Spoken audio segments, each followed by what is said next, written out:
Hey guys, it's Jeremy. Time for online broadcast blueprint. 2 days in a row. I'm on a roll. Awesome. So, you know what? I've had this question asked from by people who are wanting to get into online radio, running their own online radio station. And I'm really quick. I want to try and do it kind of lightning fast. And if I wasn't so riddled with ADHD, I'd probably actually put lists and I'm just going to talk. Okay, so good old fashioned conversation. I've got 12 points, an easy 12-step process, a 12-step program. Let's call it. Here's a 12-step program for you. Okay, you have the internet radio bug. You want to start your station. Here's a few things that you need to do. The nice thing is, guys, it's not that hard.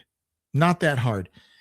I just have them. I think I got them in an order that makes sense. Number one, the technical side. What equipment do I need? Okay. Well, you need a computer.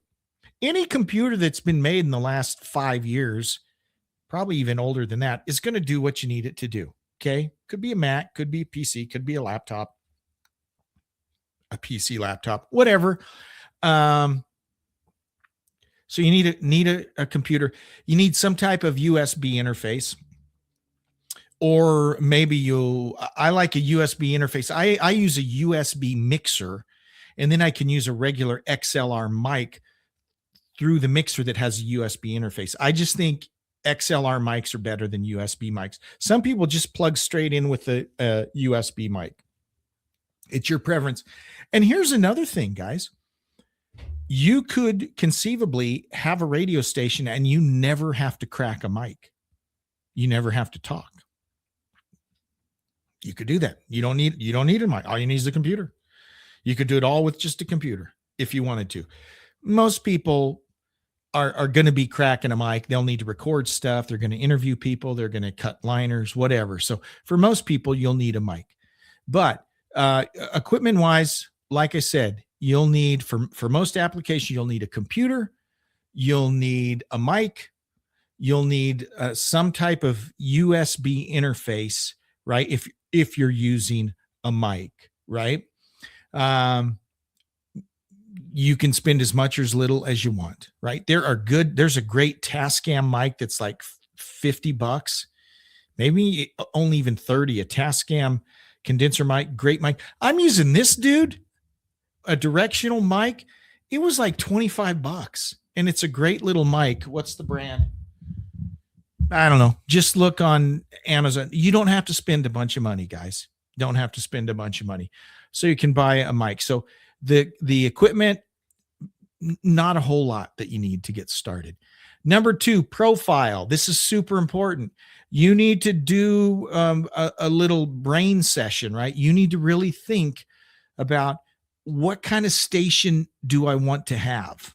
Okay, what do I want to do? Is it going to be a music station, news station, sports, whatever it is? Think through it and don't be super broad. I mean, you can't have a station about everything. I mean, unless you're just doing it for fun. If you want to have listeners, you can't really do a thing about everything, right? You need to decide, what am I going to focus on? Most important part, who's my audience? Who do I want to reach with my radio station, right? So I'll use an example. I have a classic rock station. My target is males over 45, right? Males 45 to 65 years old, probably the prime demo. Okay. So everything I'm doing, I'm thinking about what would they want to hear? How am I going to connect with them? Right? How am I going to relate to them? So who's your audience? Then your format, obviously. Are you going to be playing just music, classic rock music, top 40 music, funk, punk, elevator junk, whatever it is? Pick your format. What are you going to do? Okay. Think about all that before you spend any money.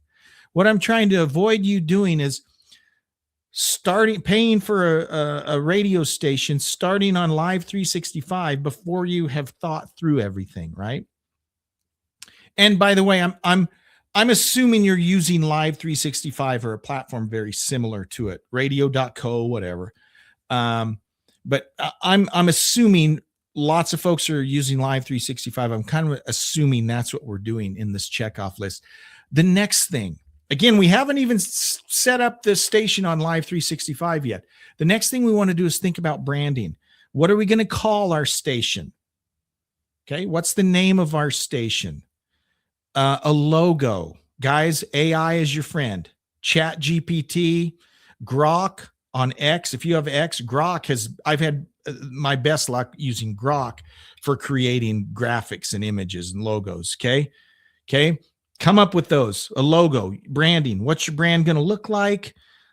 Again, think about your target audience. What would appeal to them? Okay. You want to have all that set up. Also, set up an email address, a dedicated email address for your station. Now, obviously, it looks better if you have your own domain and it's my guitar, Classic Guitar Rock is one of my stations. ClassicGuitarRock.com. I have that domain. Actually, it's ClassicGuitarRock.net because I didn't pay to renew.com and they were trying to charge me a bunch. So I would just change it. ClassicGuitarRock.net. That's my website and my domain. Okay. So if you want to do a website, that's great. That's probably a best practice, but you don't have to, right? Set up an email, Google, whatever, Hotmail, Gmail. I guess it's not hot. No one uses Hotmail anymore, but Gmail, you can use Gmail for your radio station. Set up a dedicated email address. You can also, if you're using Google, you can set up a phone line, like a listener line with Google Voice. Set that up. That would be cool. If you have an email and a phone line set up through Google, that's great. That's what I'd do if I was starting all over. Get those set up, have those ready to go, and then start setting up accounts in social media, a Facebook page, right? Instagram. You're going to do TikTok? X. I have 77,000 followers on X for my Classic Guitar Rock channel. Okay. X has been very good for my classic guitar. That's my biggest one. I got 20,000 followers for the YouTube channel. Probably on Facebook, I have about 3,000 something. So, but you need to have a social media presence, obviously. Okay. So now we still haven't signed on our station yet. We still haven't gone into Live 365 and set anything up yet. That's okay. So once I've created my social media accounts, and guys, you don't need to be sharing these yet. You can share us coming soon. And if you want to do that, personally, I'd wait. I'd wait till your station is actually online before you start sharing it. That's my personal opinion, right? Now, once you've got your social media account set up, then it's music, man. You have to either burn music to digital to MP3s, right? Maybe you already have that, and that's great. You're ahead of the game. You might have to buy some music. Go to websites, legit websites where you can download tracks and have them on your computer, right? It's all need to be digital because you're going to be uploading it all to Live 365. But you got to have your music ready. Don't turn on your radio station before you have music. You got a 7-day free trial window typically. And I would have everything ready so that during that 7-day free trial, you're building stuff, you're uploading stuff. So at the end of that 7 days, you're ready to launch. Okay. So you want to get your music all ready to go. Okay. And you need to prep it. What do I mean by prep it? Especially on Live 365, there's not really processing. So you got to do a lot of that. Okay. So what you want to do, most important, is go into use Audacity. I didn't mention Audacity. You need to download Audacity. That's probably step number right after the technical on your computer. Download Audacity. We'll chat about Audacity in other videos, but you got to have Audacity because here's what you'll need to do.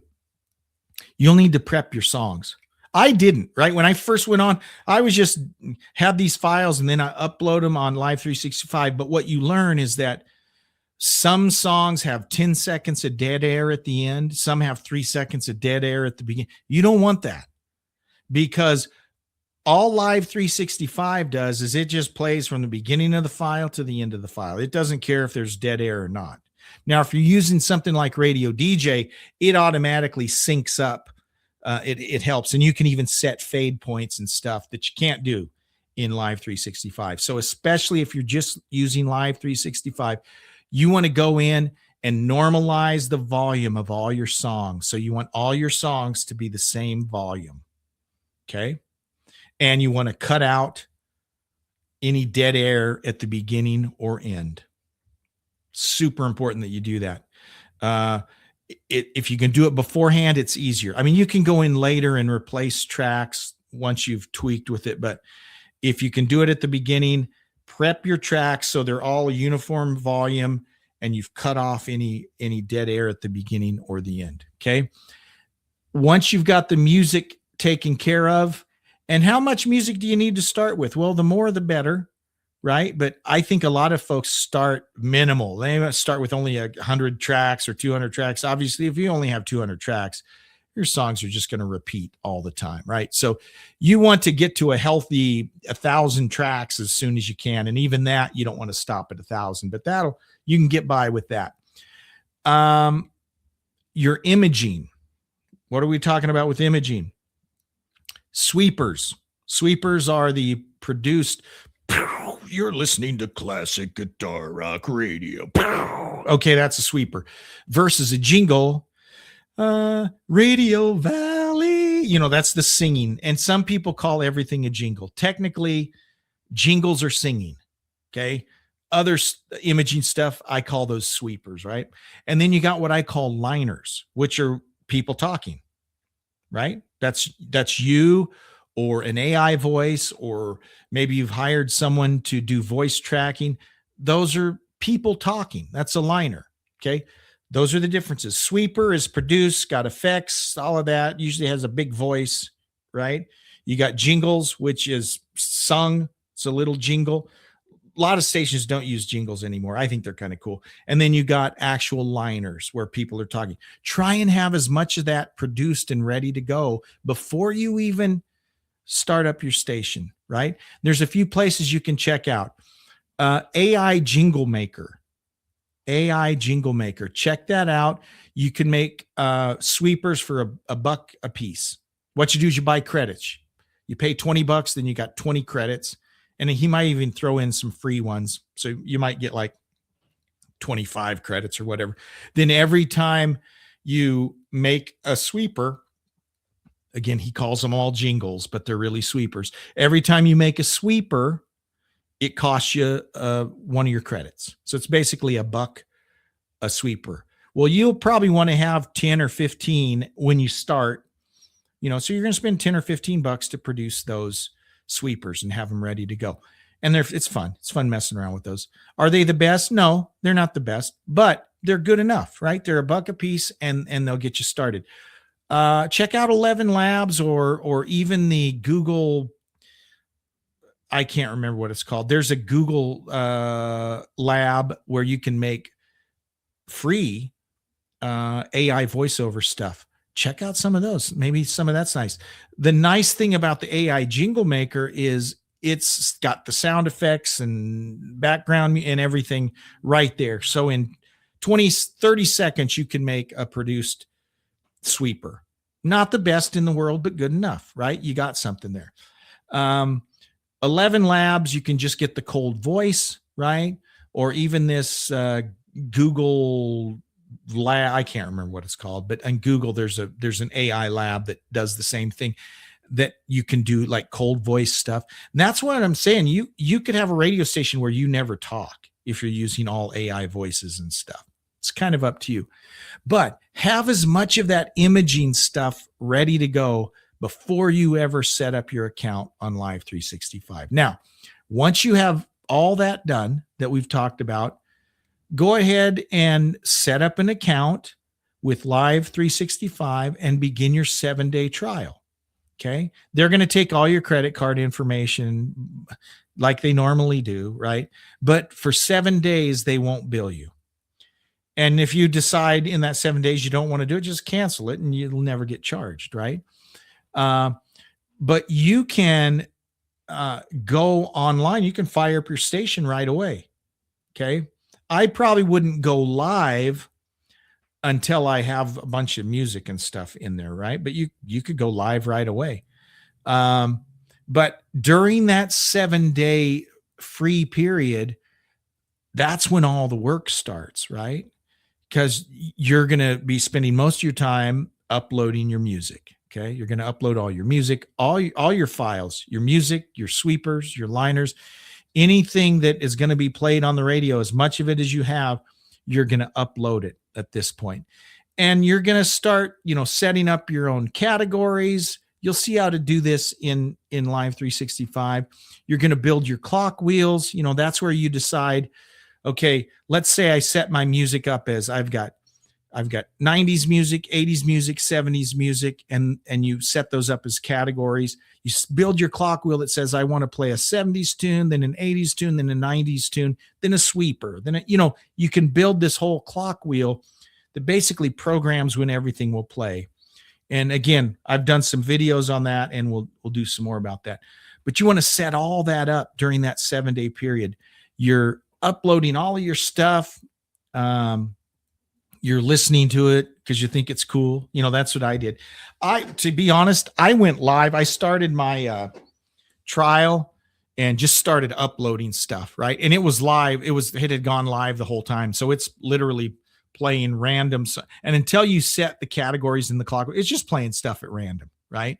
But that was kind of cool because as I'd upload stuff, I'd just tune in and listen and hear the stuff I just loaded.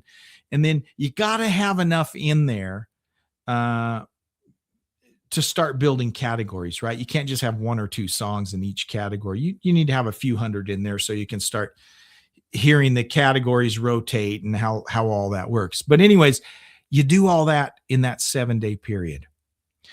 And then once that 7-day period is up, that's when you do your official launch. That's when you start telling people about it. Okay. I should have said this a little earlier in step 6 when I said create your social media accounts. Make sure you're on Facebook for sure, probably Instagram for sure, and for me, X, right? And you possibly YouTube, okay? Because here's the thing. With Facebook especially, you want to go in and you want to join all those groups that fit with your demographic, right? Again, for my example, it's a classic rock station. So I'm joining all the classic rock groups. I'm joining the hard rock groups, all the groups that would likely have people that would like my station. I'm going to join all those groups. Now, I'm not going to spam them and blast them with all that, but I'm going to be in all of those groups. I'm going to comment on posts and just so people become aware of you. Okay. I'm going to do all that. Now, you all know one of my things I'm really fired up about is hyper localization. If you use that hyper localization strategy, then you want to join all the groups you can in your local area. Whatever it is you're hyper localizing, join all those neighborhood groups, community groups, be active in all of those things. Because as soon as you launch, and just in general, all these Facebook groups that you're in, you're going to introduce yourself. And you're going to say, hey, wanted to introduce myself. I own Radio Gee Whiz, and I'd love to have you check it out. That's where you can kind of share it.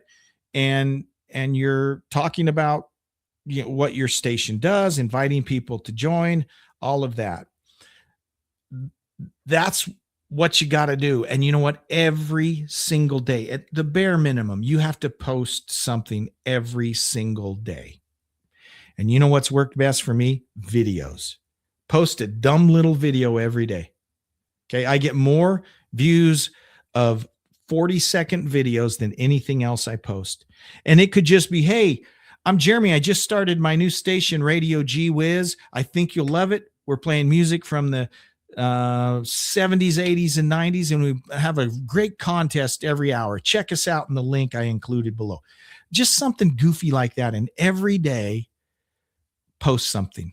The more videos you do, the better.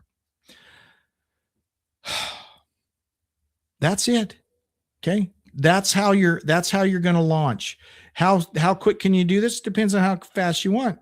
You got a 7-day window. You could literally do it all in 2 weeks, right? You do all the first steps, and then in the 7-day window is when you're actually uploading everything to your station, and then you officially launch it and start spreading the word in your social media. One of the cool things that Live365 does is it does spotlight brand new stations for about a week. So for about a week, you'll probably, you'll get a fair amount of listeners that are just folks that see you pop up on Live365. People like to go and listen to the brand new stations, right? So you'll benefit from that, but you really have to get in the habit of posting every day. So really quick, the 12 steps: 1, technical, all the equipment you need. 2, a profile. Who's your audience? What's your format going to be? 3, make your branding and your logo. Use AI to help you. Set up an email account. Set up a phone number if you want to have a request line. Create your social media accounts: Facebook, Instagram, TikTok, X, YouTube, maybe your own dedicated website. Get all that set up. Then you got your music. Step number 7 is music. Burn, organize, buy, whatever you need to do to have a bunch of music ready to upload, and prep those tracks, get them ready to go. Number 8 is imaging. Create your sweepers, liners, jingles. Get as much of that pre-recorded stuff ready as possible before you start your trial. Number 9 is begin your 7-day trial on Live365. During that, step 10 is during that free period, get everything uploaded, right? You're going to set your categories. You're going to build your clock wheels. You'll get that all ready to go. And then once that 7-day period is up, this is step 11. That's your official launch. That's when you start telling folks via social media or sending out an email blast, whatever, that your station is on the air. Hit it hard, right? Lots of posts on social media when you launch. And then step 12, every single day you need to post on each of your social media platforms. Something. Videos are great. Whew. Hope that helps. Let me know in the comments. Thanks, guys. We'll see you next time.